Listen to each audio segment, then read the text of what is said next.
Evening, everyone. I'm Glenn Price. And I'm Jonathan Scott. And we're owners of Keystone Financial Resources. And, you know, Jonathan and I have been so excited in the preparation and building up to this webinar tonight. And we're also very excited about the number of you who've taken the time to put it on your calendar to show up for this webinar tonight. Because the reality is, we're having this webinar because of the questions that Jonathan and I really have been fielding from all of you, our clients. And you've been asking things like, hey, what's in light of everything that's going on in the world right now, the confusion, the volatility, you know, people not working, all the variables that are going on, what's going to happen to this stock market? What do we need to do? Do we need to be more defensive in what how we respond to that? And so, you know, Jonathan and I decided really then, rather than just answer the question just from he and I, which we could do, we thought it was an incredible opportunity for us to be able to bring in and include some of our key strategic partners who are really working behind the scenes, so you could hear from them as well, who are working behind the scene on your portfolios along beside us. So we thought that would be very good. So for those of you who are our clients, what we're going to do is we're going to talk a few minutes about our methodology, like what we're currently doing right now for you. So those of you listening in, you're going to get to hear some of that. And also we're going to be talking about some of the exciting things. We're going to preview something that's extremely exciting, some new tools that we have with our strategic partners that are going to really enhance our ability to help you in your portfolio. Now, also in the beginning here, I wanted to remind you that you have a chat over here for any of you that have questions. You can click on that chat. We have a team that's back here fielding any questions that you have. If we don't get to your question, we know who is asking the question, and so we'll be following up to make sure that your questions get answered. Also, there's going to be an opportunity for you to take advantage of some things where you can click to have a phone call or something along those lines with Jonathan and I. Now, for those of you who are not Keystone clients, again, we want to welcome you. We're so excited that you've taken the time, because this is really, really important as the stuff that we're going to talk about as it relates to you and your financial future. And so you're going to not only hear some insights about what we do here at Keystone for our clients, our methodology and how we work together with our strategic partners to help build a solid, secure portfolio for our clients. You're also going to get to meet some of our strategic partners, which is going to be really cool. And then you're going to see some cutting edge tools that you currently don't have access to now, that my hunch is you're going to say, man, I really want to have access to some of those tools because of what they can help you do and prepare for coming up. And then lastly, we're going to give you the opportunity to participate, meaning giving you access to some of these tools and talking to Jonathan and I. If you'll click that call button, we'll prompt you. And so we're looking forward to that, and we're glad that you are here. For sure. Now, it's interesting that in a time when Glenn and I are hearing so much from people that are coming in for the first time, they're saying, you know what, we really feel like in today's times, we don't really know what to do. And I would tell you some encouraging news. Our clients know this. For those of you that aren't clients, you'll get the feeling. Glenn and I have a very clear direction of what to do during these times. And it all kind of leads back to our methodology. You know, Glenn and I, when we're setting up a client's portfolio in the first place here at Keystone, we're anticipating that market corrections are going to happen. They always do. For sure. Market goes up, market goes down. Exactly. So when we're building those portfolios, we're anticipating that from the very get-go. And we're going ahead and formulating the portfolios for long-term, lower volatility strategies. In other words, we're trying to sometimes capture, let's say, maybe 70% of the upside, while only experiencing maybe around 50% or less of the downside. And we really believe that that methodology is much, much more efficient. In fact, it's been proven to be more efficient than trying to time the markets and trying to time, hey, now's a good time to sell out, or when do I buy back in? That's never an efficient way to do. In fact, that loses people a lot of money over time. So, you know, we're very confident in all the demographics that we work with here at Keystone Financial, but there is one specific demographic that Glenn and I very much specialize in. In fact, it's what we geared our company around in the beginning. And that is people that are 5 to 10 years away from retirement or retired already. And these people have some things very much in common. And they'll say, you know what, Glenn, Jonathan, it would be unacceptable for us to suffer big losses at this point. But at the same time, earning a minuscule rate of return, that's not acceptable either. And so those are big marching orders as we put that together. But we truly believe in setting this portfolio up in our methodology by adding purpose to the monies, assigning purpose to the monies in the beginning, and then again, constructing that portfolio like I talked about before, where it will ride through those corrections in the market. And then we employ some tools as well. We employ some software on the portfolios that we're able to actually stress test the portfolio against how it will react in past market conditions. So we know the corrections are going to happen, and we want each of our clients to be able to know how their portfolio will stand up in those environments. So each of our clients gets assigned a risk number with that portfolio. So once that stress test comes back, it assigns them a risk number, and that risk number is working in the background of their portfolio at all times, 24 hours a day, 7 days a week. And that risk number coincides directly to how that portfolio is going to react to market corrections. So when we ask our clients, hey, if a market corrects by 30%, what's your portfolio going to sustain of that? You know, they'll be able to tell you about what percentage they're on target for that their portfolio would correct. It's wonderful that that's operating in the background, because that risk score is also allowing us to do some things when we rebalance. So for instance, think of that risk score operating with your portfolio kind of like a speed limit sign, okay? When we're in there rebalancing the portfolio, when we're looking at things, when we're continually, routinely running that stress test against the portfolio, if we see that speed limit sign and that risk number going up, up, up, then we know that we've got to do some things in rebalancing that portfolio to pull it back where it was originally supposed to be, okay? Now, Glenn and I know that this is way above industry standards. So we know not many people have a risk number that is operating in the background of their portfolio. But past that, there's some other things we do. And you know, I'll add to that, Jonathan, and about being above average. We do know and believe that it's above average of what you're getting. But even with that, there's still some holes that are left that we have to help fill when we're constructing and building your portfolio. And for example, what I mean by that is so many times people will come in and they'll have a typical portfolio of stocks and bonds. And maybe they're 40, 60, 60, 40 using stocks and bonds in their portfolios. The equities are there for the growth. The bonds have been there to provide consistent cash flow or income, and then to absorb any volatility. But the reality is that where we are right now in this time as it relates to interest rates, it's an awkward place, because interest rates have been coming down for the last 10 years, which makes it very, very difficult and very challenging to help our clients with that fixed income and getting the returns that we need to get. When you're looking at a 10-year treasury, you know, at 1%, and we're looking what, you know, inflation's going up to, it makes it very, very challenging in order to help build that so that we can have the cash flow as well as help buffer some of the volatility. So what we've been able to do in anticipating that, working with our strategic partners, are creating what we would call bond alternatives to help offset that and give us better growth, but yet the protection that we need, that you're going to want to need inside of your portfolio. Yeah, so at this moment, what I'd like to do is we're going to transition this webinar over in a moment to Mark DiOrio. Now, for our clients, you already know Mark DiOrio. This is our certified financial analyst that Glenn and I work with on an ongoing basis. Weekly, we're with him. He helps us make decisions around your portfolios. He helps us make decisions on a day-to-day basis based on the current conditions that are out there.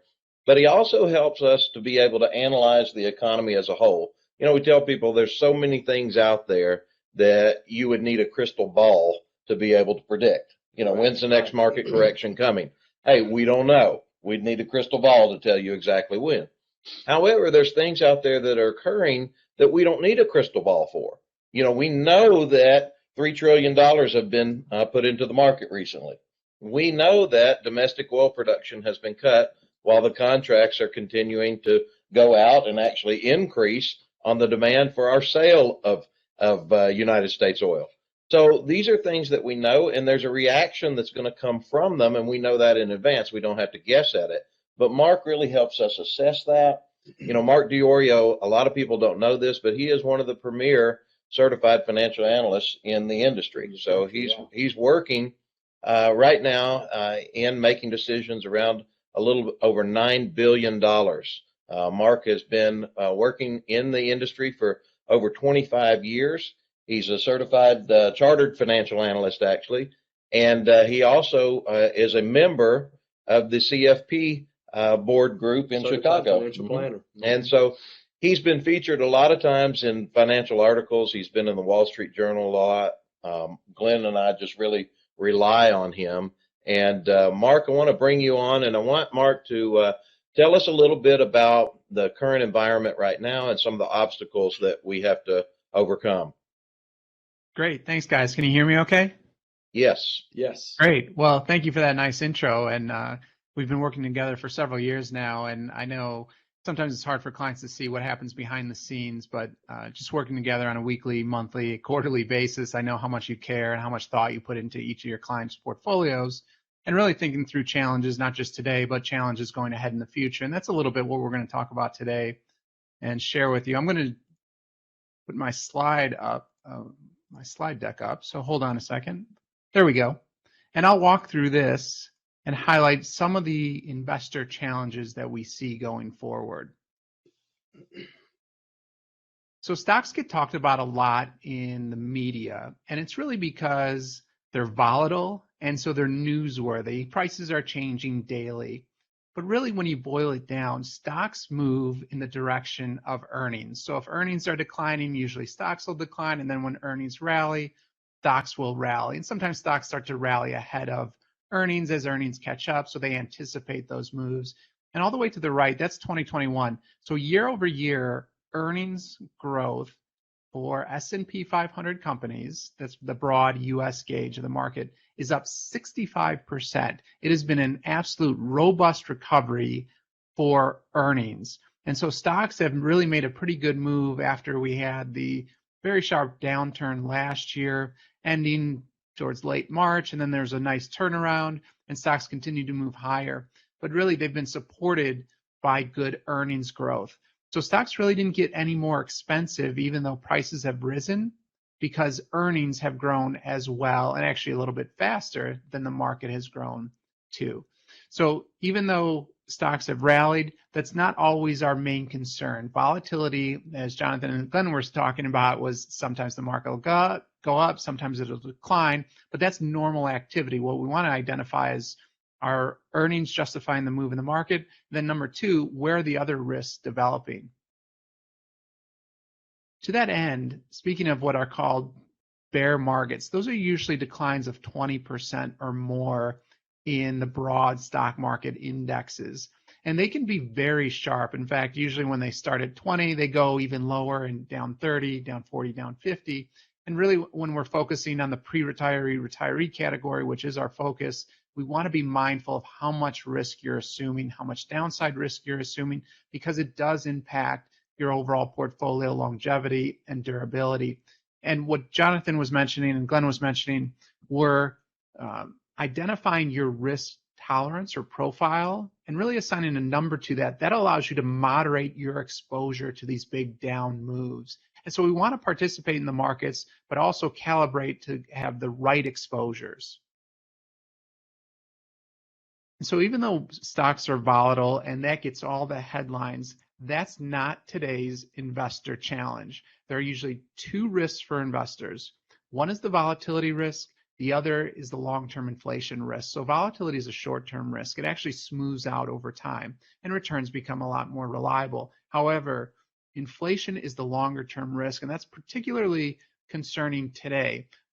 The challenge today is a yield shortage, meaning there's just not a lot of interest to earn off your normal portfolio. And this chart shows a 50-50, 50% stock, 50% bond portfolio. It's the lowest it's been in 40 years. You had for many years between 3 and 4% was pretty standard, where you'd get a normal 3 to 4% in dividends and income being kicked off the portfolio. Then that dropped to 2 to 3% for over a decade. And now we're sub 2% and in that 1.5% range. Well, that's really challenging. That changes the mathematics of portfolio return over time, which is a combination of capital appreciation plus interest and dividends. Well, your interest and dividends are much lower today than they ever have been, posing a very unique challenge. And the primary driver of this is lower interest rates. So this is just a chart. This is called the yield curve. And this gives us an indication of where interest is being paid and the level of interest rates. So on the x-axis, that's left to right across the bottom, that's time to maturity. And so you see it going out from 10, 20 to 30 years. And on the y-axis, that's up and down on the left-hand side, that's the interest rate that you're paid. And then we have it highlighted there on the chart as well. For 10 years, and these are treasuries, so these are the marquee rate. That's the rate that the government, the US government, can borrow at, essentially. So treasuries are considered the risk-free rate and kind of the level that you look at globally to price other risk assets. The 10-year treasury is at 1.31%. So the government can borrow money at 1.31% for 10 years. So very, very low. If you go back to 2013, it was in the 3% range. So you can see this has really collapsed a lot lower. 20 years out to 30 years. Out to 30 years, the government can borrow at less than 2%. The government does not have a borrowing challenge. It's the investor's challenge to get enough interest. So this is a very unique issue. Typically, interest rates compensate you more than inflation. In this environment, that is completely reversed. With the low level of yields, the government has actually adjusted. The federal bank, or the central bank of the US, is the Federal Reserve. They have actually shifted policy to encourage inflation and more inflation. Previously, and for the last 40 years, they've been trying to contain inflation, making sure inflation rates have come down, and they have come down, and then stabilize. But now the Fed's target is to overshoot on the upside, and they leave that very vague. The problem is, well, you don't know when you can stop inflation once it gets going. And given the reopening effects, as demand came back online much quicker than supply did, and the ongoing pandemic and additional stimulus efforts, we're seeing inflation rise well above the Fed's target and well above where interest rates are. So that means you're actually returning a negative real yield on those low interest rates. And so if we were to adjust today's interest rates to reflect the current inflation rates, and this is typically these two lines here, the black and the green line, really go hand in hand. In other words, it's really telling you that interest rates usually adjust to where the inflation rate is to compensate investors for that inflation over time. Well, this is decoupled over the last 15 months or so.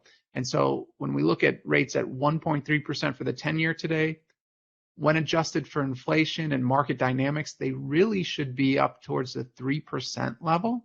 And so that brings us today risk number one, which is a rise in interest rates up to that 3% level. So that's an increase in 2%. And we're going to go through that with Fabric in a minute, but that's one of the risk factors that they're going to go and highlight and really try to quantify your risk and how durable your portfolio is during that condition. What could drive inflation is commodities and commodity growth. Commodities have actually been in a downturn for the last 10 years in terms of price. Commodities move in long waves, long wave patterns. This is just identifying these long waves. We're at a lower end of the ebb and flow of these commodity pressures. So we think we're about to turn and be headed higher broadly in the commodity complex. But in particular, what's caught our attention is oil, because oil is probably the most correlated with broad inflation gauges. And this is just a smoothing trend line. But to highlight it specifically, the black line here is the number of US oil rigs. The blue line is the price of oil. So you go to the pre-pandemic period in 19 and then into January 20. And then all of a sudden the rigs collapse. The number of US oil rigs, we shut them. But oil prices collapsed and then have rallied back. In fact, oil prices are now higher than where we were pre-pandemic, but oil rigs are half of what they were pre-pandemic. So this gives us a big supply-demand mismatch. If the economy continues to move forward and grow, you're going to put more pressure, you're going to need more supply in the market, except it's not that quick to put more supply onto the market. And the energy companies have a little bit of a challenge in that renewables are making more and more headway. And I think there's been a movement that renewables are good, but they're not going to get to the level of replacing oil for 10 years, maybe longer than that. But in that interim period, you have the energy companies saying, why would we put out big capital expenditures when we know there's a short lifespan to those? So we're in this really odd period here for these next several years where you can see upward pressure on oil. And so this brings us to our second risk factor, that oil trading around $70 a barrel today can rally up to $100 a barrel and then more, but I think we'll stop at the $100 gauge for risk factor purposes. So that's a big risk, we think, in the market that's underappreciated. From a portfolio construction standpoint, the low yields, and I was mentioning this earlier, changes the mathematics of portfolio return. So on the left axis down below, or the bottom axis, left to right, is risk. So the further right you go, the more risk or volatility in your portfolio or your asset class that you have. On the left axis, up and down, is the return. All the way to the right is stocks. So stocks show a higher return and a higher risk profile. We don't think that's changed. History would show that stocks have a positive return, actually fairly consistent over time. Granted, in interim periods, you can see a lot of volatility and some sharp down moves in there, but you can moderate that with thoughtful portfolio construction and really adhering to your risk profile and risk score. The real challenge here comes where bonds, you see this arrow on the left-hand side dropping down, move down to historically low interest rates. And so your forward return on bonds are linked to your starting interest rate. And so if we have interest rates in that 1% to 2% range, that's your forward return, not taking into account the outsized risk that you have, that rates move higher, because when rates move higher, bond prices decline. And so this has moved the 60-40 portfolio, reduce that target return. So it's not stocks that are as concerning to us from a long-term perspective as it is bonds. And bonds have generally been ignored and how to manage around this low interest rate environment. This is the general industry advice. It's called the industry glide path, which basically shows on your left-hand side your age, and then as you get closer to retirement, you're decreasing your equity allocation down. So you're just selling stocks, buying bonds on the thought that you want less volatility. But this idea was actually built in the 1990s when interest rates were in that 6% range. Today, obviously, that's not the case. And this is one of the problems with the target retirement date funds that you may see in your 401k plan that may say the 2020 or 2025, 2030. What they're saying is just select the year of your retirement or closest to your retirement age, and we will make the adjustments inside that fund. Well, what's happening is they are just simply selling stocks and buying bonds based on that time horizon. They're not taking into consideration the actual outlook for the asset class. So the 2020 retirement date fund last year, when stocks declined, when you should buy stocks or rebalance back into your stock exposure, they were simply selling stocks when they were low and buying bonds when they were showing all-time low interest rates. Same thing happened to the 2010 series when you had 2008 decline through 08 and into 09. They were just selling stocks and buying bonds and locking in those low levels. So this is one of the where we really differentiate in terms of our overall advice. We want to think through that allocation and that advice and really adhere to the risk profile, because just going naively out of stocks and into bonds, really you're just changing one risk, volatility, for another, which is a more devastating one, which is the inflation risk. So the reason to put together a portfolio is to maintain or grow your purchasing power over time. But if you're going into bonds and yielding less than the inflation rate, you're losing purchasing power over time. So the way we think about portfolio construction is we want to make sure we identify a solid core portfolio that's consistent with your risk profile, and then from there we can customize around that core portfolio based on your individual situation by either adding some more income components, more defensive components, or more growth components. So it's a very flexible, dynamic approach, all the while trying to be very disciplined in our outlook and our thought. So at this point, I'm going to pass it over back to Jonathan and Glenn so they can hand it off to Fabric and see some really nice statistics on these portfolios and how this plays out in modeling. Thank you, Mark. You know, one of the advantages, folks, of having a guy like Mark and his expertise in what he does is he really helps us navigate through the noise of the media, as you can see, and really helping us focus on the non-emotional fundamentals of things that really are going to have the longest impact on the market and ultimately on your portfolio. So thank you for that. By the way, I want to mention, hey, don't forget the chat button. If you've got questions about anything, hit those over there, and we're going to try to get those answered for you. You know, as Mark was talking about building that portfolio and we're looking at risk, you know, Jonathan and I are so committed to continually learning new ways that we can grow and take advantage of cutting edge tools. And one of the other kind of holes that we have to fill is how we're looking at risk, because what I mean by that is, like, even the tools that we have that are really good analytical tools, they're really designed to take your portfolio and look back at past models and what those models did, which is very helpful because cycles do, you know, they do repeat themselves. But one of the challenges is we know that the factors that caused, like the 2008, 2009 downturn in the market, the factors that help create that will not be the same factors going forward in the next downturns. And so how do we look ahead? For example, Mark talked about interest rates and oil. So how do we create some what ifs? Hey, what if this happens? What if the interest rates go up 2%? What if oil prices go up? And so that's always been a challenge that we've had until today. So we're super excited about this as well, this new strategic partner that we have with a company called Fabric, because that's exactly what they've done. Is they're going to bring tools to the table that they're not new, they're just new to the individual market, but they've been used on a much larger scale that allow us to create the what ifs going forward. So it's not a crystal ball, but it's being able to look at real life things and say, okay, what if these things happen? How's that going to impact? So I want to introduce our strategic partner. His name is Govinda Quish, and I'm going to read a little bit about him because he's super impressive, really smart guy, but he's the founder and CEO of a private Zurich-based investment office working for interest in Europe, and he's developed risk and portfolio management models for asset managers and family offices, such as the Mellon family office, for example. He is also one of the premier software creators in the country.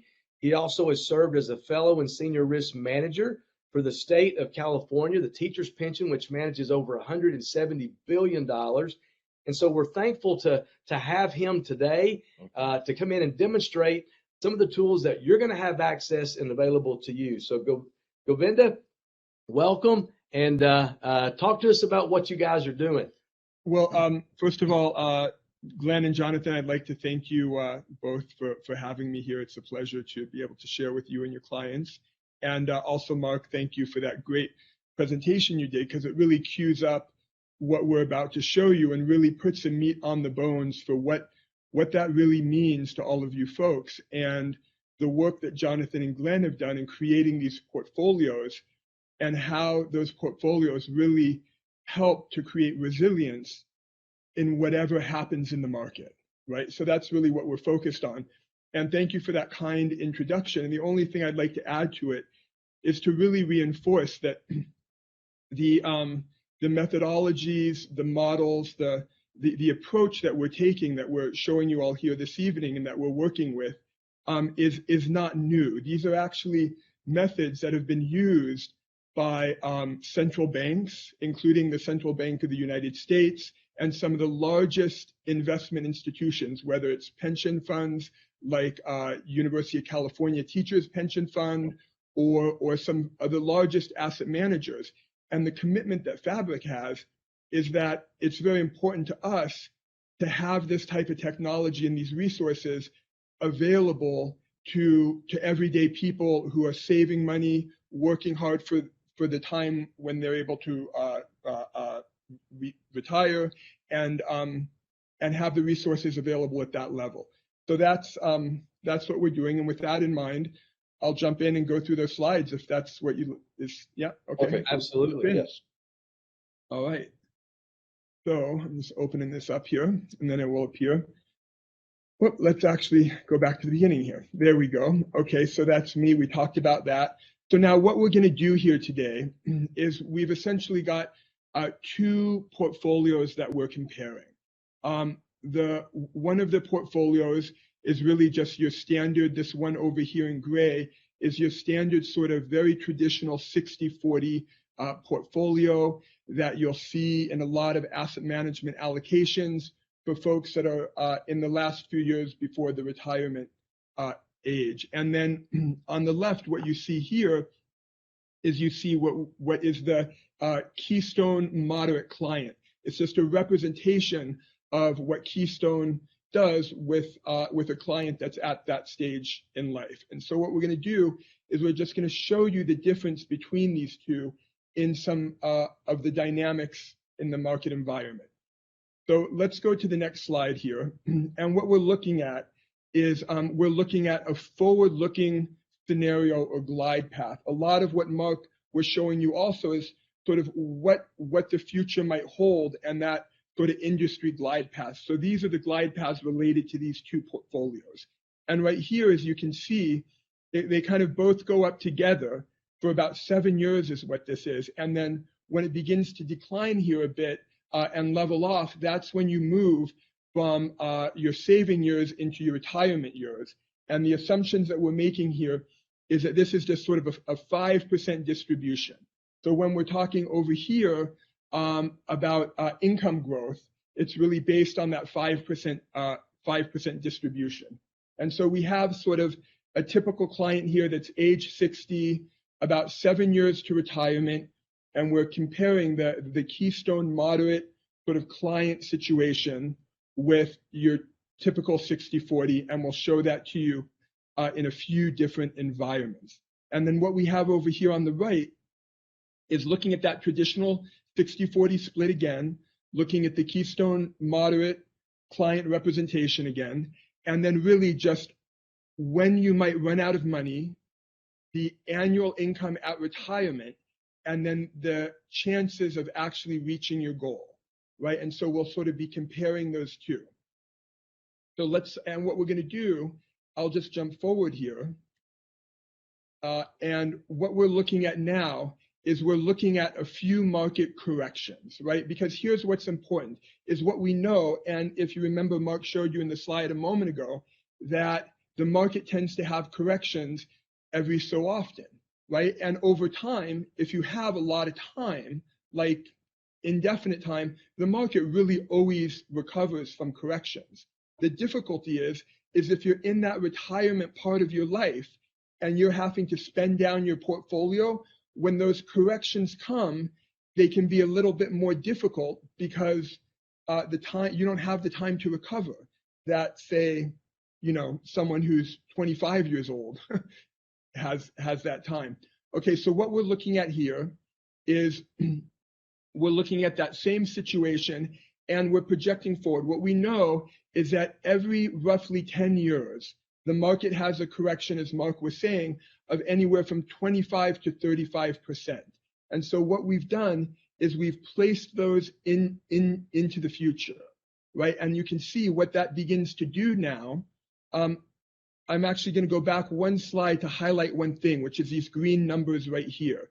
I just want to emphasize that even without any market corrections, right? And what we know, what we call continued growth, even though we know that that's not real because the market does have corrections every 10 years or so, even in that environment, the Keystone moderate client really outperforms the typical 60-40 by about 9%.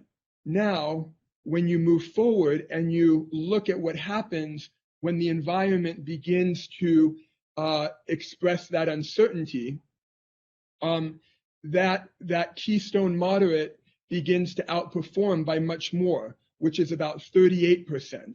And what you have is you have less risk, about the same risk, and greater return. And what you'll see here is with this, with the traditional 60-40, the likelihood of you running out of money at age 86 is very high. The likelihood with the Keystone is you don't run out of money. Now, the annualized return, the annualized return income is going up with the Keystone while it's beginning to fall off with the traditional. And that's what we want to focus on. And then as we move forward here, right now, if again, coming back to what Mark talked about, is that what happens if interest rates go up by 2%? And Mark really pointed out this aspect that he said, where we're in a period of time where dividends are at an all-time low. Well, when you're coming into your retirement part of your life cycle, what you've known most of your life is that dividends from bonds are what you're supposed to live off of, right? Well, what we're seeing now is if interest rates come up, that really impacts the ability to do that. But the types of portfolios that Jonathan and Glenn are constructing are sort of insulated from some of those dynamics, and they can tell you more about exactly how they do that. But that's really what you're seeing here. So now, as that environment continues to get more and more choppy, what we've done here is we've imposed, using our models and our framework, we've said, all right, given what the market looks like today, what might happen if in the next couple of years that inflation kicks in? But the reality is what Mark just showed you is that's already beginning to happen. So now we're looking at what that future looks like. And here across all these measures, what you can see once again is that that traditional portfolio really begins to drop off, where the Keystone moderate really stays strong and steady with a 40% outperformance, 47% outperformance, which is equal in this example to 780,000 of additional income over the course of your life. Okay, now let's go forward to the next scenario that Glenn, that Mark also pointed out very nicely, which is that what happens if, due to inflation, oil goes to 100 or even above? But we're sort of capping it at 100. But let's keep in mind that back in 2007 period, there was a period oil was up at 120, almost 130 it was approaching. So it's not such a far-fetched thing, right? I'm just saying we've seen that happen. So now what we're imposing here is we're saying, all right, well, what happens if we get this type of dynamic from inflation kicking in? And this is an even worse dynamic because inflation from energy or oil, it impacts the whole system, right? It impacts the transportation and the cars we drive, transportation and the food that we eat, all of that's impacted. And what you can see in this type of dynamic is now you have an even greater outperformance, a 68% outperformance by the work that Keystone is doing. And over here on the side, what you can see is this 60-40 portfolio, it begins to continue to drop off, where you have, you run out of money at 85, you have a 9% chance of not reaching your goals, which is not really acceptable. With Keystone, you basically have a 0%, 0.01. It's a very, very tiny chance of not reaching your goals. And so that's really what we're looking at there. And then we'll sort of summarize that all for you here with what we really want to focus on. The key thing is to remember that the Keystone portfolios protect from the worst case environments, right? That's really what we're talking about here. So now what we have here in the continued growth scenario, right, is that the annual retirement income on the portfolio for Keystone continues to stay very resilient, right? And that's really what it's all about, is how do you create a portfolio not to jump around all the time, but to really be resilient in all of these environments. And we can't tell you for sure what's going to happen, right? So I'm not saying, again, that we have a crystal ball and we're saying, here's what's going to happen and here's when it's going to happen. What we're saying is that there's a certain probability of different types of dynamics that create vulnerability in the portfolios to potentially happen. And if those things happen, here are the types of outcomes that this portfolio has been designed for. And that's really, and our analytics really highlight that. And that's it. It's so encouraging. So thank you so much, Govinda. That's very encouraging. So if you're listening out there, and thinking, what's a Keystone moderate client? That was compiled as an average of the moderate portfolio constructions that we had in our client base. And it represented somebody with a risk score in the low 40s. Okay. And it's so encouraging that, Govinda, the software you created, we know Mark DiOrio told us, hey, inflation is going up. It has to go up. Okay. Interest rates are going to have to go up. And we also know, hey, oil prices, if the current conditions continue, they're going up, and that's going to cause an effect. And right there with your software, we were able to take and do a stress test, real time, live, and see, hey, how is this portfolio going to react to that? And what does that mean for our people? And if you noticed in every slide, and I was encouraged by it when Govinda first produced the slides and sent them to us, we only got them just yesterday. But in every scenario, we had a 0% rate of failure, which means the methodology is working in the first place. So it's wonderful to be able to continue to stress test these things over and over and over again, and for all different scenarios. Yeah. So as we see different things coming, we'll stress test for them. So a big thank you out there to Mark DiOrio. Thank you so much for bringing us a piece about the current conditions and the things that we know that we're going to be experiencing ongoingly through the next year or so. And then thank you again, Govinda, so much for creating a piece of software that will do what it does.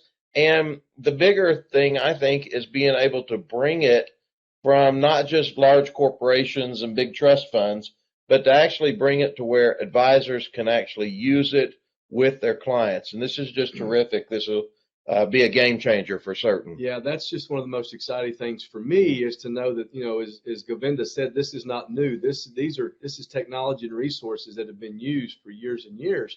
And so now we, for the first time, are going to be able to implement these with all of you, our clients. Now, if for those of you on the webinar who are not Keystone clients, hang on just a moment, because we're going to give you an opportunity to participate and even experience some of the things and tools that we've talked about today. But let me take just a minute and talk to those of you who are our Keystone clients, and just let you know, how committed and how passionate that Jonathan and I are to continually work to exceed your goals and expectations of what you're trying to do. We're committed to continually look for creative ways to help us stress test your portfolios, to continually bring cutting edge tools to the table to help us be better at what we're trying to help you accomplish and do, and continually bringing on strategic partners like Fabric, and working with gentlemen and experts like Mark DiOrio.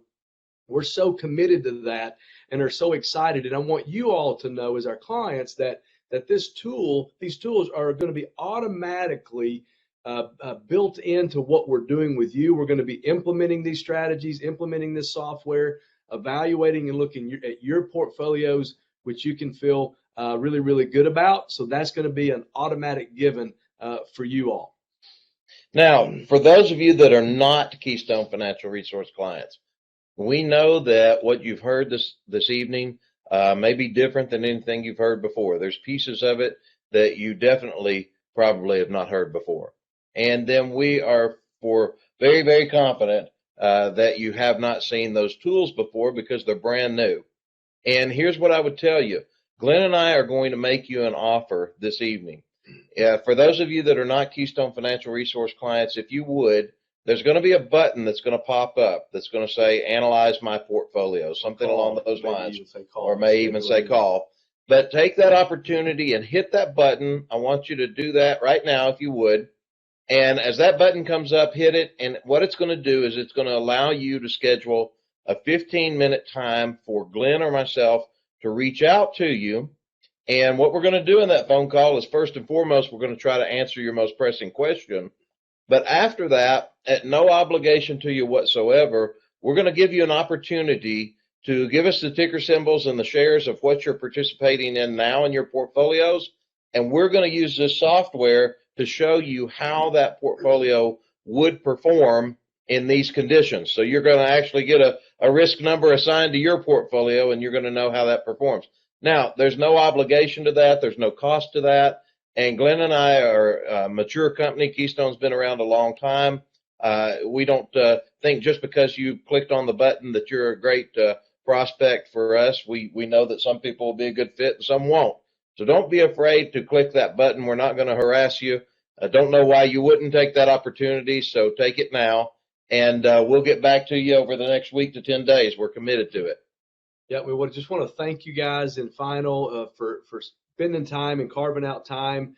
Again, thanks out to our strategic partners, and we look forward to chatting with you and answering any questions that you may have, and hope you have a good evening. Hey, thank you everybody for being on tonight.